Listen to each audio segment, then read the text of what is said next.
Bismillahirrahmanirrahim. Assalamualaikum warahmatullahi wabarakatuh. Perkenalkan, nama saya Aziza Fatimah. Saya merupakan salah satu peserta magang Bimba Ayu EO di Unit Paris Indah. Di sini saya akan melaksanakan tugas magang di luar kelas hari ke-12. Poin A. Jawablah pertanyaan mengenai D4 Hafika berikut ini. 1. Apa kepanjangan dari D4 Hafika? Dikte 4 huruf kembar. 2. Apa pengertian dari D4 Hafika? Adalah pengucapan bunyi susunan huruf yang terdiri dari 2. Apa pengertian D4 Hafika? Adalah pengucapan bunyi susunan kata dari suatu kata kembar tanpa memperlihatkan bentuk simbolnya. 3. Apa syarat sebelum mengenal D4 Hafika? Adalah anak sudah mengerti dan menguasai materi 4 Hafika atau tujuan dari 4 Hafika sudah terpenuhi sesuai yang tertera pada bagan. 4. Apa tujuan utama dan tujuan khusus dari D4 Hafika?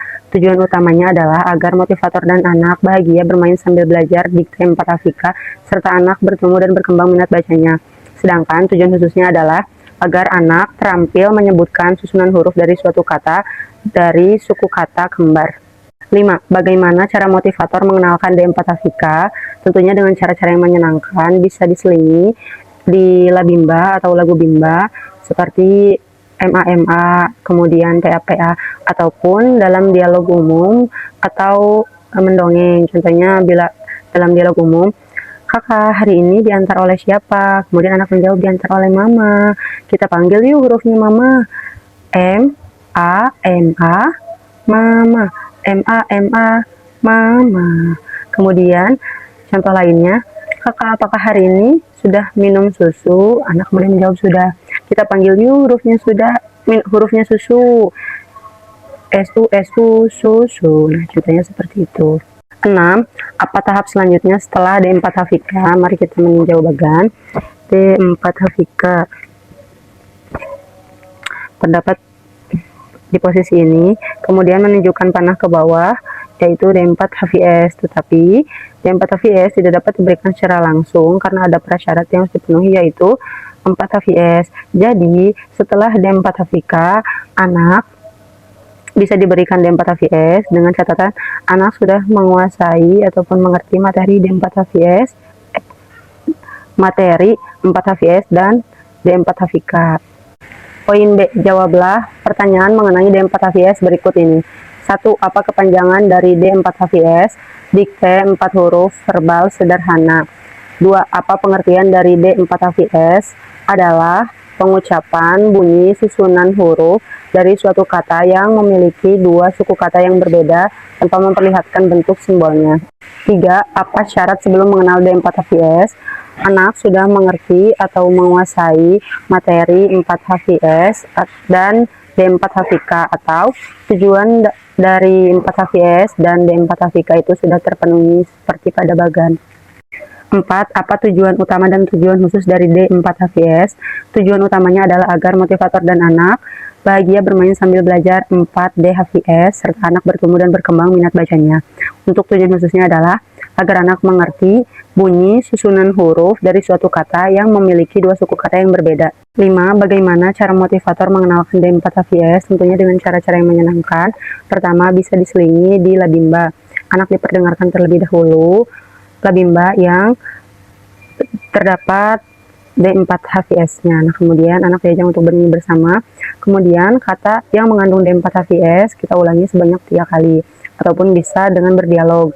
Contohnya seperti, halo kakak, hari ini pakai baju warna apa? Nah, kita panggil yuk hurufnya baju. B-A-J-U, baju. B-A-J-U, baju. B-A-J-U, baju. Diulangi sebanyak 3 kali. Contoh lain seperti, bajunya warna biru ibu. Oh, warna biru. Kita panggil yuk hurufnya biru. B-I-R-U, biru. Nah, sebanyak 3 kali. 6. Apa tahap selanjutnya setelah D4 HVS? Kita bisa meninjau bagan di sini D4 HVS. Nah, kita bisa memberikan tahap selanjutnya setelah D4 HVS adalah D5 HVS. Akan tetapi D5 HVS tidak dapat diberikan secara langsung karena di sini ada garis tebal. Ada prasyarat yang harus dipenuhi terlebih dahulu, yaitu 5 HVS. Dengan kata lain, D5 HVS dapat diberikan setelah anak mengerti dan memahami ataupun tujuan dari D 5 HVS, mohon maaf 5 HVS dan D4 HVS itu sudah terpenuhi. C. Jawablah pertanyaan mengenai D5 HVS berikut ini. Pertama, apa kepanjangan dari D5 HVS? Dikte 5 huruf verbal sederhana. 2. Apa pengertian dari D5 HVS? Adalah pengucapan bunyi susunan huruf dari suatu kata yang terdiri dari 5 huruf tanpa memperlihatkan bentuk dan simbolnya. 3. Apa syarat sebelum mengenal D5 HVS? Tentunya anak sudah mengerti dan menguasai materi 5 HVS dan D4 HVS, atau tujuan dari 5 HVS dan D4 HVS itu sudah terpenuhi. 4. Apa tujuan utama dan tujuan khusus D5 HVS? Tujuan utamanya adalah agar motivator dan anak bahagia bermain sambil belajar D5 HVS, dan tentunya anak bertumbuh dan berkembang minat bacanya. Untuk tujuan khususnya adalah agar anak mengerti bunyi susunan huruf dari suatu kata yang terdiri dari 5 huruf. 5. Bagaimana cara motivator mengenalkan D5 HVS? Tentunya dengan cara yang menyenangkan, bisa diselingi di labimba, anak diperdengarkan terlebih dahulu, kemudian anak diajak untuk bernyanyi bersama dan mengulangi kata yang bermakna D5 HVS sebanyak 3 kali. Atau bisa juga dengan berdialog, contohnya seperti, kakak hari ini sudah makan belum? Kita panggil yuk hurufnya makan, M-A-K-A-N, makan sebanyak 3 kali. Contoh lain, kakak hari ini apakah sudah mandi? Kita panggil yuk hurufnya mandi, M-A-N-D-I, mandi. Atau contoh lainnya, tadi kesini berangkat naik apa? Naik motor. Kita panggil yuk hurufnya motor, M-O-T-O-R, motor, dan lain sebagainya. Terakhir, 6. Apa tahap selanjutnya setelah D5 HVS? Kita bisa meninjau bagian lagi. 5 HVS terdapat di sini, kemudian ada garis panah yang menunjukkan ke bawah, menunjukkan pada D1D. Nah, jadi setelah D5 HVS ini terpenuhi, anak dapat diberikan D1D, tetapi ada prasyarat yang harus dipenuhi terlebih dahulu, yaitu anak sudah mengerti ataupun menguasai materi D1C. Di sini juga terdapat dari tanda seru yang mana motivator harus berhati-hati dan meninjau semua prasyarat telah dipenuhi. Cukup sekian yang dapat saya sampaikan. Kurang lebihnya saya memohon maaf. Mohon penguatan dan pengarahannya juga.